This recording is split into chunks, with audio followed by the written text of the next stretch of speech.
over to Sian. Hi, thank you for coming, everybody. I have a presentation to share. If you could turn your presentation off, Ben, and then I can put mine on. Thank you. So, welcome. Thank you for joining us. We will be, there we are. All sorted.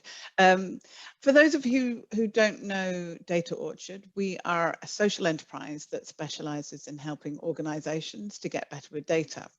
We work entirely in the not-for-profit sector, so with charities, social enterprises, housing providers and the public sector. And I'm hoping that you're here because your organisation is focused on building capabilities or advancing the collective causes of multiple not-for-profit sector organisations. And by that, I mean groups of organisations with a shared purpose and probably shared challenges around data. So I'm really delighted to see from the attendees list that we've got people here from membership bodies, we've got consultants, we've got federations, we've got networks and infrastructure and umbrella organisations that are working at local, national and international levels. So that's perfect. I'm really excited about what's going to unfold today in our discussion at the end. Just a little bit of background. Data Orchard has been researching organizational data maturity since 2015, and in 2019 we launched a tool, a data maturity assessment tool, to enable organizations to self-assess how they're doing with data, see how they compare with others, and identify where they need to focus to improve. And I'm really delighted that it's been used now by thousands of people from many hundreds of organizations. And over the last 18 months, we have been testing this tool out at a cohort level, and we're really excited about its potential for impact at scale, which is why we've invited you here today. So I'm going to talk about 5 things. I'm going to talk about what our data maturity assessment tool is and how it can be used at scale. I'm going to talk a little bit about the customization and benchmarking features.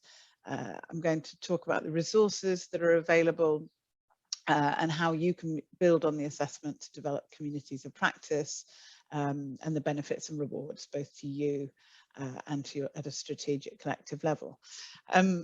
Before I start, I'm just going to find it helpful to set out some definitions. Apologies if you've heard these before. I know some of you have attended our other events, so bear with, but I think it's useful just to recap that when we define data maturity, we define it as an organization's journey towards improvement and increased capability in using data. And when we talk about defining data, we're talking about all of it. We have a really holistic and broad definition of it. So it's not just numeric data, it can be words and images and videos and maps, and it will be all over your organizations or your members' organizations in all of its messy complexity in every department and service and job. And which, because of that, this is why we see the need for a framework to really help simplify that and give structure to how people think about data. While we're on the topic of definitions, I'm going to use the word members throughout my presentation to describe the organizations that are in your network or cohorts or federation or subsectors. So this is the data maturity framework that we devised. We first built this in 2017. I think we launched it with DataKind UK. Essentially, it describes these 5 stages of the journey. It aims to be quite engaging and accessible and understandable to anyone in an organization, notably accessible and understandable to non-technical, non-data people. And it breaks down the journey to data maturity across these 5 stages, from unaware through to emerging, learning, developing and mastering. And we've identified these 7 key themes, these absolutely critical factors that are important to advancing data maturity. And a couple of those are quite obvious, like the data and tools and how you collect and store and analyze it. A couple of them are very much about purpose, how you use it for what and how you analyze it for what. And 3 of them are very much about people. So skills, leadership and culture are absolutely crucial ingredients there. Now, some of you may have read our State of the Sector report. The next annual publication is imminent. But essentially, when we've measured this data maturity at scale, overall, it showed the sector's not very data mature. Hardly any are operating at this more advanced mastery level at the front. Most are in the learning stage. Around 1 in 5 are lagging behind a bit in the emerging stage. And probably about 1 in 3 are pushing into that developing stage. And what they've told us and what the research shows is actually data maturity at an organisational level is really hard, and they could really do with some help and support. And so I think this opportunity for cohort level engagement is particularly exciting for that. So coming on to the data maturity assessment as distinct from the framework and theory that sits behind it. Essentially, it's an online questionnaire that explores a set of questions around each of those themes and sub-themes. So for example, in the data theme, it's going to be exploring collection, the quality of data, how it's sourced, how those assets are looked after, etc. So that's a kind of brief whistle-stop tour through the tool. I suppose what's great about it and distinct from the theoretical side is that it's primarily a tool for learning. And we're really excited that people tell us that by even answering the questions, it gets people thinking and learning. It is, of course, a way of measuring, and I'll show you an example of a report in a moment. And most exciting of it all, it's an inspiration. So people get inspired, it generates ideas, and it motivates people to improve. So when you scale that up to a whole organizational level, it gets to be really exciting because, as I said, people are absolutely crucial to the advancement of an organization. And when you can engage lots of people, you can get this real, see it as a real catalyst for action. So people start to think about data, they start to talk about data, and crucially, they start to plan about how they get better with data. So this feels a really good time to share with you our theory of change. The theory of change starts with this. We see these kinds of people, usually leaders or data strategists or data champions in an organization, who have got these kinds of problems. So they think the organization needs to get better, but they don't really know where to start. They don't have an easy way to engage leaders and colleagues in thinking and talking about data. And often, and a lot of this is quite new and fast moving in the data field, organizations don't know what good and great looks like and how well they're doing compared to others in the sector. So the idea is that they take a data maturity assessment, they get this report and they get the comparison to the sector, and there are optional extras if they want some more detailed analysis. And they get multiple people in their organization to the assessment. And they get these immediate benefits. As soon as they've taken the assessment, they get this improved shared understanding about what are the important factors and questions. They get a real measure of where the organization is now and where it should probably focus. And it's got this collective raised aspirations and motivation to improve. And to some extent, as in a theory of change, that's where we might draw, as providers of the data maturity assessment tool, our kind of line of accountability, because what happens next also involves the organization doing more. So the next stage after the assessment is about people in organizations discussing where the change and improve needs to happen, developing some kind of data strategy or improvement plan, getting leadership support for that change and improvement, and often needing to seek the resources in order to implement the change.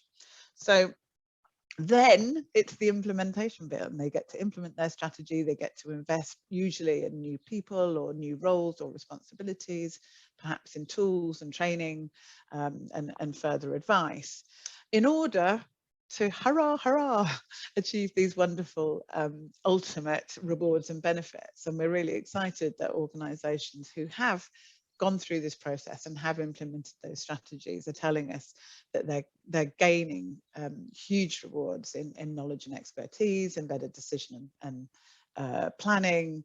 They're changing their services and products. They're creating more efficiency and more impact. And ultimately, what's really exciting, and I think this applies particularly, but at a cohort level, is about credibility and influence, because by collaborating around data and data sharing with partners and stakeholders, you can often achieve that collective credibility and influence, which is where we'd really like to see the impact happen. So just a quick whistle stop through our sort of products as they are. We have a free version of the tool, which is aimed at individual single users. We have the organization version, which is aimed at multiple people in organization. And then there's the cohort one. So we're talking about the cohort one today, which is essentially a group of batch assessments where you get everything in the organization package for each cohort member. But then we do some additional custom reporting and analysis at a cohort level as well. And I'll demonstrate that in a moment. On a practical level, this is how it works. So the free individual one, somebody takes an assessment, they get a report, and they go off and perhaps instigate change in their organization. At an organizational level, multiple people take an assessment, they get their own report individually, but all of those reports are combined into one overall super report for the organization. And then collectively, the organization takes action. And in a cohort assessment, you've essentially got multiple organizations with multiple people in all those organizations. Each organization gets their own report, and you, as the cohort lead, will get an overview of all of those organizations. And the really exciting bit is lots and lots of people are taking action. And we'll talk a little bit more about that in a moment. So just a little bit around the customization. We can create your own sign-up pages with custom questions, often useful for internal benchmarking in organizations or getting a richer feel. Branding, we can put your logos or your network's logo on. We've got a whole resource pack that sits alongside it. And in fact, we developed our first one with Scottish Government, who we're about to speak. So there's a whole package of resources to help you engage and support your members in the data maturity assessment process. You get unique links for your members, so they get their own sign-up page, their own individual reports for every member of their staff, their organisation report, and we give you a copy of your data back as well, which can be anonymized or non-anonymized. Very difficult to get that one out. This is an example of the kind of organization report. So as I said, you can put your logo here. The report will tell you, it's a little bit more sophisticated than the individual free version because it's scored to take more account of the don't know it answers and assumes not everybody knows everything about data. So it gives a more accurate picture of where the organization is. It tells you how many people have completed it. So in this example, there are 133. It describes where the organization is on the 5-stage journey. So in this example, this organization is doing quite well. They're at the developing stage. It describes how you're doing against each of the 7 themes and how you scored across those. And it identifies where your strengths are. In this case, uses data as culture, and the 2 or 3 priority areas that you might want to focus on. So in this organization, it's suggesting they should focus on analysis, tools, and skills. And then you can drill in to each of those 7 themes in a little bit more detail. So within the analysis theme, it will describe how the organization is doing, compare with the benchmark, and then give a description of where you are now and what the next step might look like. So that's an example of an organizational level report that combines the individual results. We've been practicing the art of conducting these data maturity assessments at a cohort level for, as I said, for about 18 months. And one of our first cohorts was the DataWise program in London, where they had 7 small charities who were engaged in a 10-month program to develop their data maturity and their skills. And we did a baseline assessment with them at the beginning, and you can see the range of scores is just over 2 to 3, so somewhere between the sort of learning and developing stages here, mostly in the learning stage on average. And then we remeasured this whole cohort again 10 months later, after they had finished a whole program of mentoring and training and support with the Superhighways team and a whole group of other mentors, actually. And we remeasured them 10 months later. And this is, you can see they've shifted into the next stage, up into the developing stage, which is actually quite impressive given it was only 10 months. And excitingly, we are currently conducting a third repeat assessment with that cohort. So we look forward to sharing the results of that soon too. Of course, the journey for each individual organisation is different. So in this chart, this picks out 3 of those cohort organisations, and the blue scores are their baseline assessment. And you can see the starting points and the strengths and weaknesses at the beginning were all quite different. And then when we remeasured them again in June last year, you can see they all made progress in different areas. And sometimes, you know, that is not always progress. Sometimes things can go back a little bit. But I think the story is that each organization's journey is different, and the impacts of the implementations are all different. But it is a useful way of measuring progress and revisiting those priorities. So just to recap, I think that's enough about the tool and the reporting, but just to talk a little bit about the kinds of benefits that it can bring to organizations. I think the first thing I'd say of it is it's an independent diagnostic tool. So it's consistent, it's been very robustly researched. It's an independent tool by which you can diagnose your members' needs within this established framework. It also gives comparisons via benchmarks. So there is the broader benchmark that we use for the non-profit sector, but we also do customised benchmarking. So in the case of Scottish Government, we were looking specifically at public sector organisations and local authorities. It can also help identify problems and needs. So it's really about being able to focus on you know, the collective problems and needs at a higher level, and the kind of support that you might be able to provide. It can also provide evidence to support funding. So in many cases, organisations, as I say, have to go and find the resources in order to implement change. And often the data maturity assessment can be a useful part of that. And of course, it's a baseline. So if you do it once, then you can potentially do it again within a period afterwards and be able to demonstrate your progress. The benefits to your members, I think it's a really accessible way of engaging lots of people in lots of different organisations and their staff about learning about data. And as a result, you've got this much more collective understanding about data in the membership. I think it's also an opportunity to identify, in the context that organisations work, where there might be some leaders and pioneers and people who are really pushing at the forefront in their organisation. So there's a real opportunity to share that learning. And you get this collective motivation, as I said, to learn. And hopefully they will feel supported in their needs, because if there's a key organisation, as in the case of Scottish Government, that is leading the way, then they can feel the support of both their peers and whoever the coordinating organisation is. So I'm going to finish with this slide here, which is about the long-term potential benefits. I think there's some real opportunities about a strategic approach to data maturity by involving multiple organisations. There's a real opportunity around economies of scale, where support interventions can benefit many, many organisations. Peer learning, of course, an opportunity to build your own data community of people. Many charities are quite small and often might not have a dedicated data person, even less so a data team.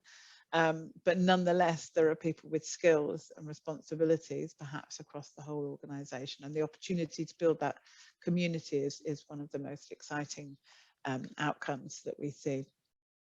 And as I said, accelerated data maturity, you know, it can be a really long journey. I mean, I hate to say this, but typically those organisations we've spoken to who are at the forefront tell us they spent 8 to 10 years really working to get themselves there.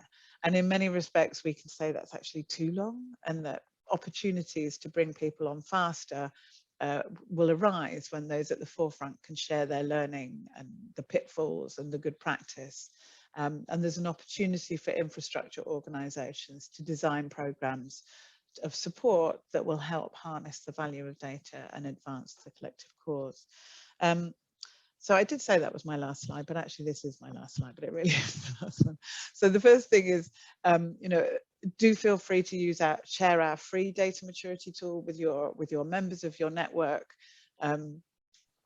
We can offer discounts. So if you want to offer discounts, we can offer a 10% reseller discount to members of your organizations, organizations in your membership. And of course, there's a negotiable package around the cohort assessment. So if you've got a group of organizations you'd like to conduct data maturity with together, we would be very happy to support you to work that out.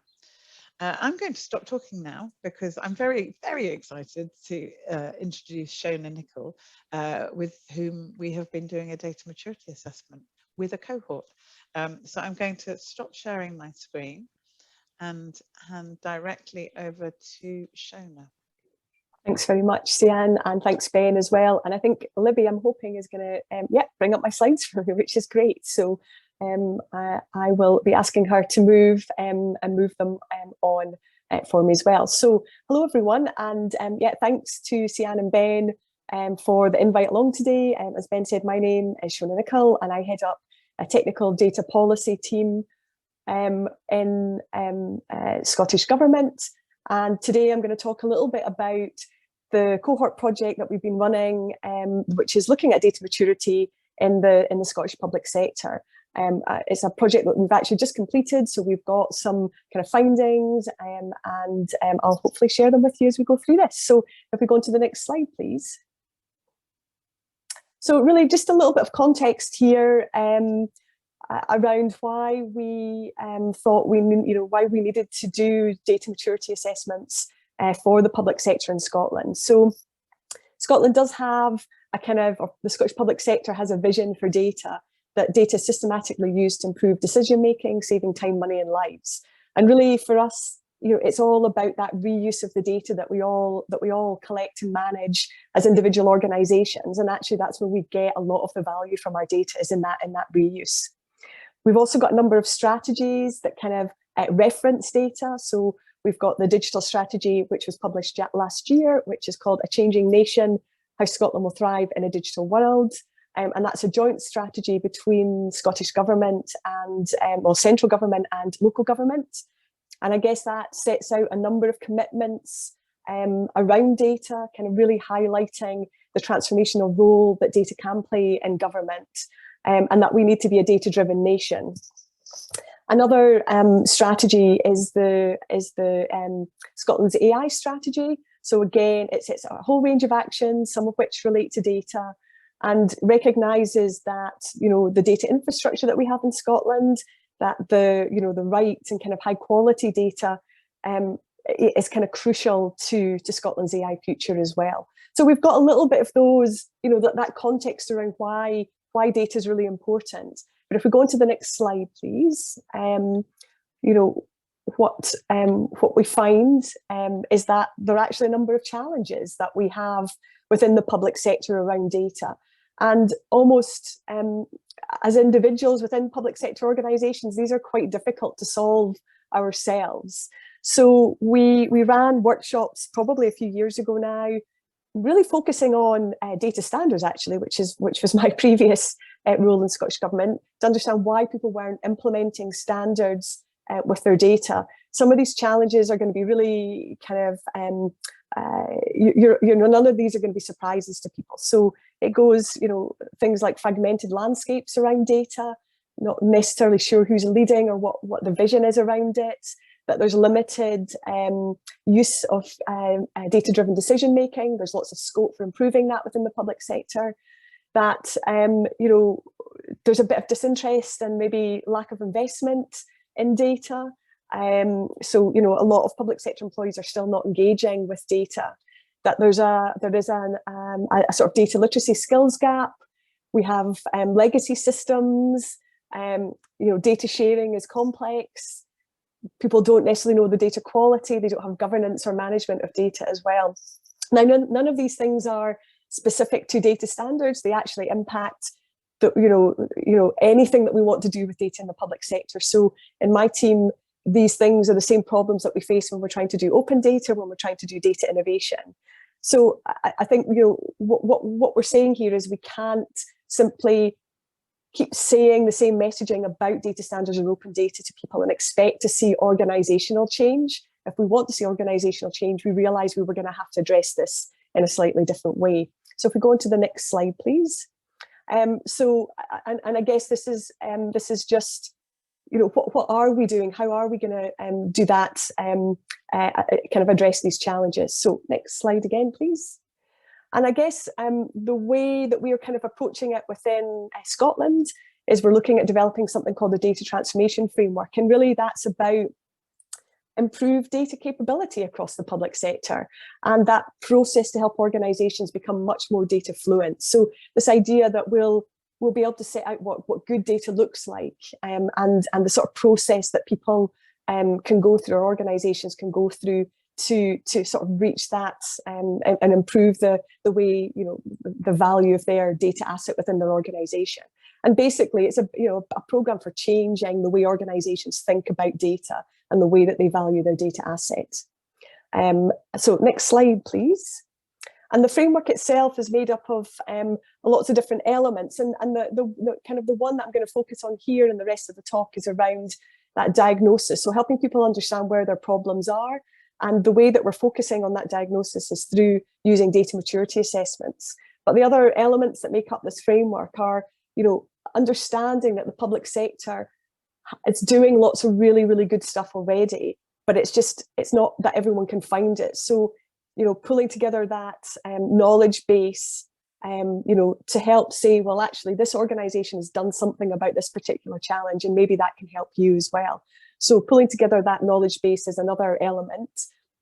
Developing pathways. So if people are at that very early stage, so they want to write a data strategy or a data action plan, help them through what steps they need to take to get to that point. And then once they're ready to implement, again, thinking about the different pathways that will be helpful to them doing that implementation. And I guess the big thing, the final element of the framework, and to me, the biggest thing here is about that collaboration. So it's really, really important that all of us in the public sector learn from each other, because we've got lots of really good practice going on as well. So we want to make sure that we've got that data community, those experts all sharing their good practice and what they're doing around innovation as well. Next slide, please. So yeah, as I said, that's part of the development of this data transformation framework, and it is a work in progress right now. We knew we needed a kind of tool to do the diagnosis. So we did a little bit of work looking at different data maturity assessments. We kind of settled on Data Orchard for lots of reasons that Sian has already mentioned, that it's standardized. We didn't want to have to make up our own data maturity assessment and have to manage that over time. We wanted people to have a sort of shared view or understanding about what we meant by data maturity. We wanted something that was online, that people could do themselves individually or even as part of a group, and that could be done quite quickly, but would give us a bit of a good sort of overview of where organisations were in terms of their data maturity. So next slide, please. So yeah, we've been running this data maturity assessment project. I always call it a learning by doing project, in that we didn't necessarily know where we were going to go with it. Other than that, we were going to ask that cohort of 7 public sector organisations to undertake a data maturity assessment. So the the cohort was made up of 7 organisations. That was a mixture of central and local government in Scotland. And we had, I guess, 2 key outputs from the project.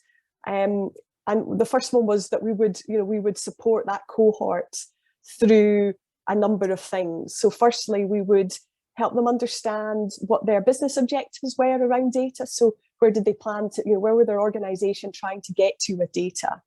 Get them to undertake a data maturity assessment so that they would get a picture about where they currently were and what sort of challenges they might be facing.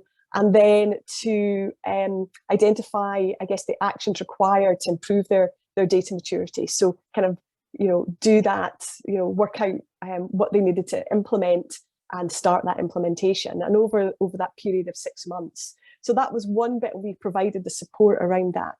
The second thing that we were trying to get from this programme was that the Scottish Government would learn and get an understanding of what the challenges that the public sector were facing around data, and that would help us develop some of those key elements of the data transformation framework as well, the stuff that I've already talked about. So the idea is we kind of suspected there were going to be shared collective problems, and maybe out there would be some shared solutions to some of those problems as well. So, the idea is we would be able to pick some of those up.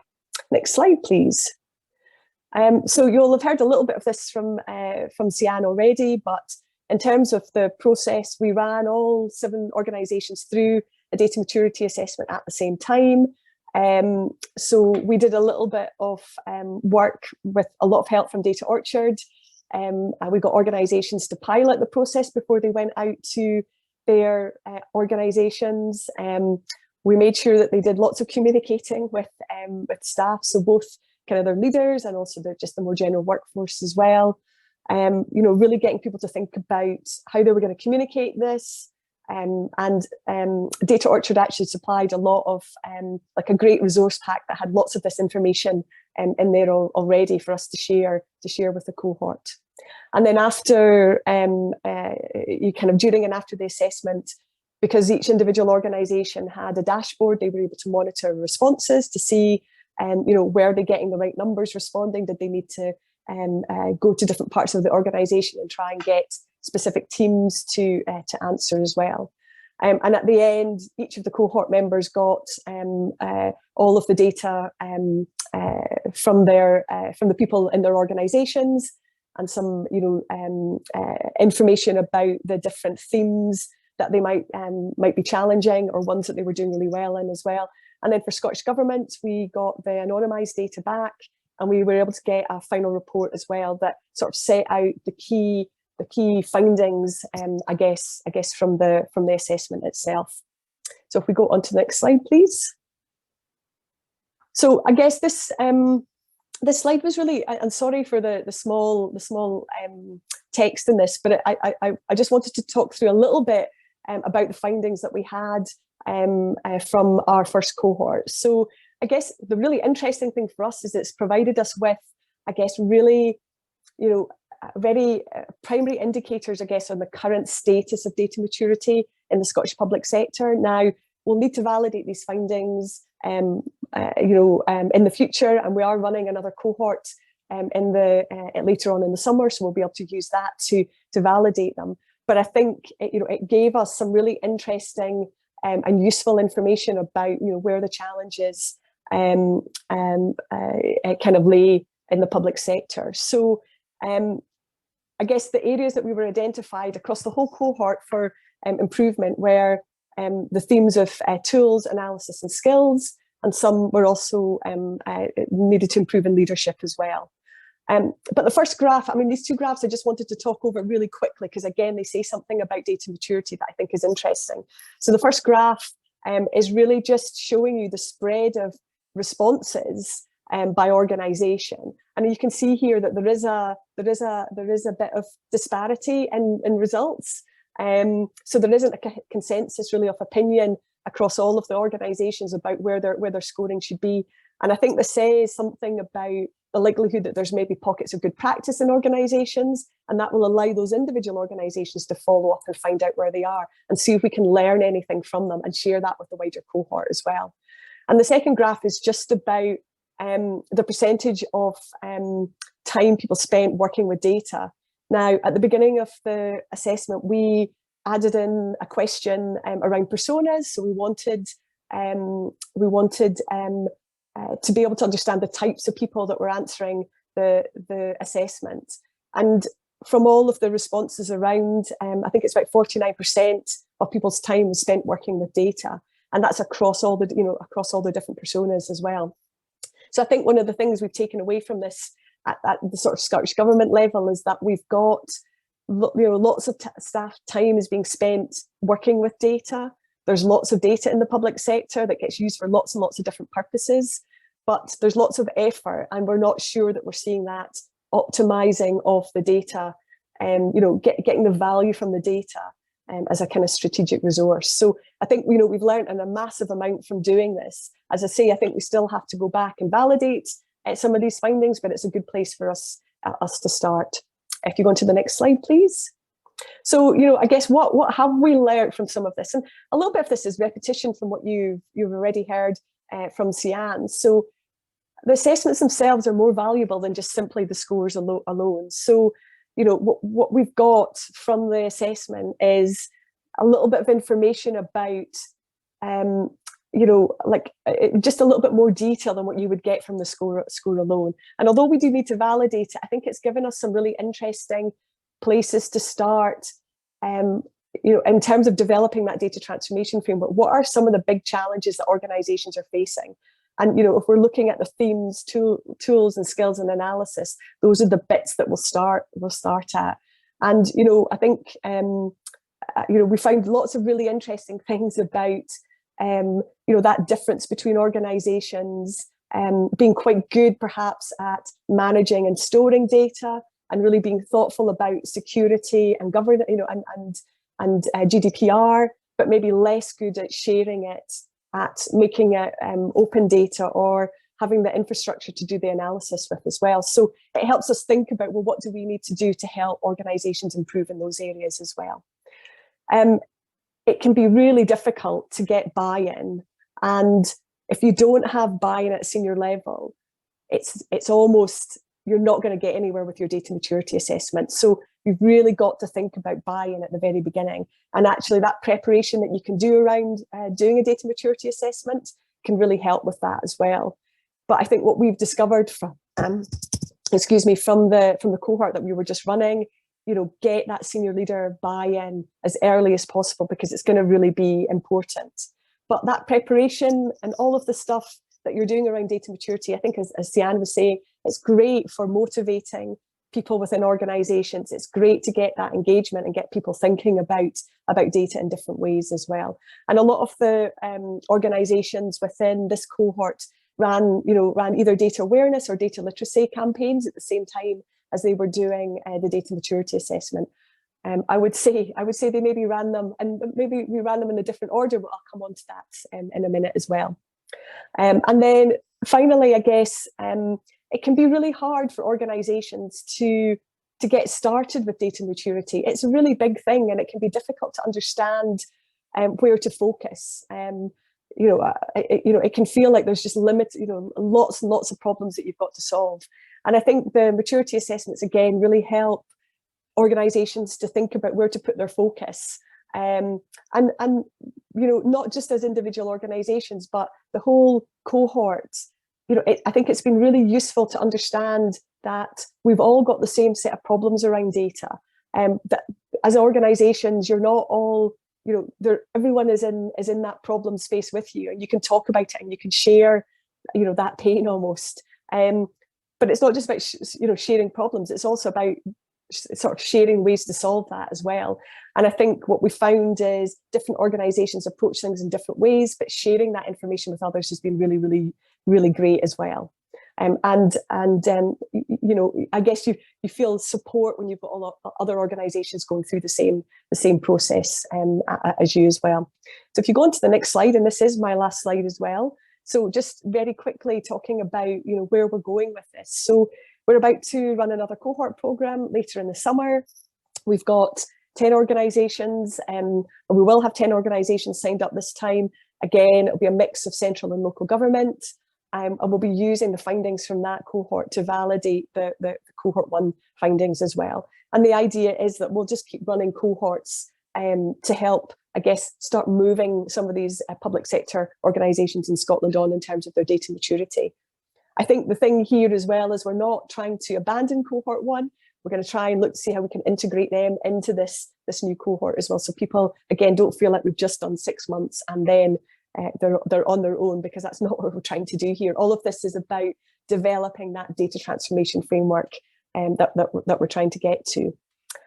Based on the learning from the first cohort, I think we'll be moving the design of that 6-month programme round a little bit. I mentioned that some of the cohorts ran data awareness and data literacy kind of projects at this, in that 6-month project. And I think the feeling is that we should have done them at the very beginning, and the data maturity assessment coming along after that, so that you've done a little bit more of that buy-in, awareness raising before you start the data maturity assessment. For the first cohort, we dived straight into data maturity assessment and it was fine, but I think, this time round we will just change the order of things. And then finally, we are doing a bit of work on user personas as well. And I guess this is all, and it ties into this concept that what we're trying to do here is do a program of change. So trying to understand, the different change agents that sit within organizations and what they will need to help them improve. And all of that will help us develop the framework as well. And I think that's everything from me. So I will stop talking now. Thanks very much. Okay, that was great. Thank you very much, especially Shona. I really love the opportunity to learn across sectors and across different nations of the UK. We've got just a few minutes for questions. If you do have questions, please pop them in the chat. But I'm going to use Chair's prerogative just to ask my first question first to Shona, and then Sian can chip in, which is how I'm intrigued by, there are these organizations that have lots of things on their plate and data may not be the most significant thing for the organization. And so how can people on this call kind of motivate organizations in their networks to go, yes, this is something we want to pay a bit of attention to and join the cohort? You're the Scottish Government, so maybe you just said, you must do it. I mean, we've obviously got a vision around data in Scotland. We've got a digital strategy, which was really, it talked a lot about data in there as well. And this idea that, data was part of the things that organizations needed to improve the services that they were providing to citizens. So I think we already, we had that commitment in place already with with both the digital strategy and the AI strategy, and both of them, particularly the digital, drove this idea of being a data-driven nation. So I don't think we needed to work hard on that. If you see what I think a lot of that was there already. And we've been talking about that for a long time. I think it was just, how do you might have that vision, but how do you break that down to get something useful and meaningful?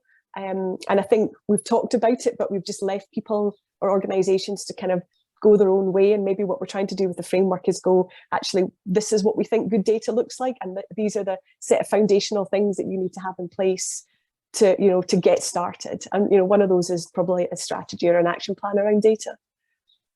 So I don't know if that helps much, but we did have that in place. That's great. Thanks. Sian, any thoughts on that? Well, I think it's really important to acknowledge that it takes a resource to engage in the process of data maturity assessment, and of course even more resource when it comes to implementing the change following that. And we have seen in our first cohort project that DataWise were running actually happened at the time that COVID hit all of these organizations, and in fact, they did experience some dropout and some impact on that in terms of the organization's priorities having to change. In an ideal world, if there is a way of coordinating or funding organizations, either the organizations themselves, or in an ideal world, some kind of resource to be provided to those organizations to enable them to participate, and by that time or that engagement would probably be useful to some. But actually, in our experience, it's unlikely that the entire membership is going to step up and want to be involved. And to some extent, those that are most enthusiastic and committed may be among your first cohort people, and perhaps it's for them to lead the way before others might come on board and see what benefits will be there for them, because unfortunately it's delayed benefits, which is always quite hard to sell. And I guess maybe just one quick thing there as well. I mean, what was really interesting was the percentage of time people spent working with data, right? So that was 50% of people's time. Your staff budget is already, being spent by people trying to do stuff with data, but are they doing it in a way that is going to give you value? So, I think that, you've got to think a little bit about that as well, that you're already doing lots of stuff with data, but maybe just not, in a way that will give your organization that value. So yeah, I don't know if that helps at all either. Okay, that's great. Question from the floor. What did the 6-month program include? I can see people starting to write down ideas here. So it was, as I said, it was very much, we call it learning by doing, because what we decided, the way that we would structure it is we would have a monthly workshops. So we would have workshops about specific things, and we would have, in between that, we had one-to-one meetings with each of the cohorts as well. And the one-to-one meetings are where we tried to understand what they were struggling with, and then we would reflect that back in the design of the next workshop. So we knew at the beginning we were going to go straight into data maturity assessment, because that's what we thought was the way to start. So the first workshop or two were around how to run a data maturity workshop, and we had Sian and involved in that.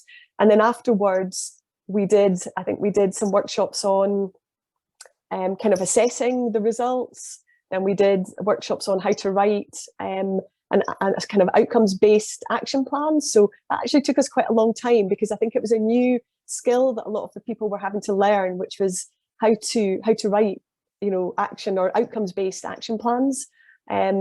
So yeah, we didn't necessarily have a specific thing that we were going to do for each workshop. We used the one-to-ones that sort of in between them to develop what we needed to talk about at the workshops. So, and as I said, this time round we'll do it. We'll do it so, like, we'll talk about buy-in, I think, at the beginning, and then do the data maturity assessment a little bit, after those, give people time to do that within their own organization. So those were the two main things that we did. We also tried to run, and we probably only did this once in the cohort, but again, we'll probably do more the next time, which is bring in speakers as well who are maybe working in that area. So we got 3 speakers to come in and talk about data strategies, how they wrote their data strategy, and gave examples of that, so the cohort could hear a little bit about public sector organizations that were that step ahead, I guess. So that was the kind of plan with the 6-month project. That's how we planned it out. Okay, that's great. We'll just one last question, which is really for Shona, but I'll bring Sian in when you've answered. Will you be trying to theme the cohorts in any way, e.g. to have a focus on health or particular size? Because I know you had local authorities and public bodies mixed in together, or are you actively seeking diversity across the cohort? And I'm going to ask Sian kind of whether she has views on whether it's good to have more diversity or more similarity. But Shona first. Yeah. So I think that I think we are, like, for the first cohort, we just took whoever was interested, and we got quite a good mix. And I think for the next cohort, we obviously don't want, for example, if we had 9 central government organisations and 1 local authority, that might not be great, because the local authority might want to have other local authorities to talk to. But I think as long as we get a little bit of a balance, I'm more interested in the diversity, because actually I think the challenges that we're facing are very, very similar. And maybe size has some impact, but even then, I think particularly when if you're coming in as an organisation who hasn't written a data strategy or an action plan, you're going to have that same set of problems about, well, how do you engage How do you get buy-in? You know, so I think we're quite happy to have that diversity, and I don't think we'll theme it. But you know, that might change again. And we do this next cohort, we learn something different, and we'll change again. But I think for the time being, it'll be we'll let it self-pick who wants to join the cohort. Okay, that's great. And in 1 minute, Sian, from your perspective, across the whole of the sector, what do you have a view?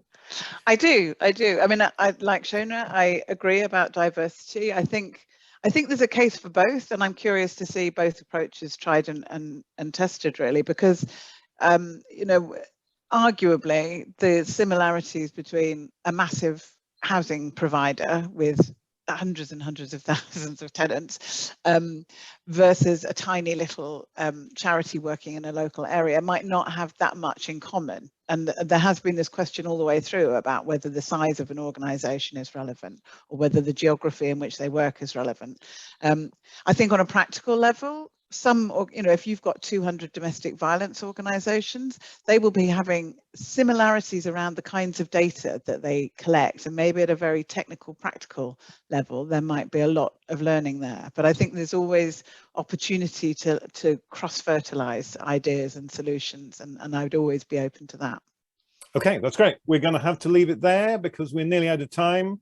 Thank you, everybody who turned up. Thank you very much to Sian and especially to Shona for giving us fascinating presentations. Just before you go, you can book to attend future events. You can join our mailing list. You can join our community on Slack. We've got loads of resources on data maturity. Our next event is a workshop where you get to talk to each other. So please check out the events, and Libby has dropped the links into the chat. Thank you very much. Goodbye.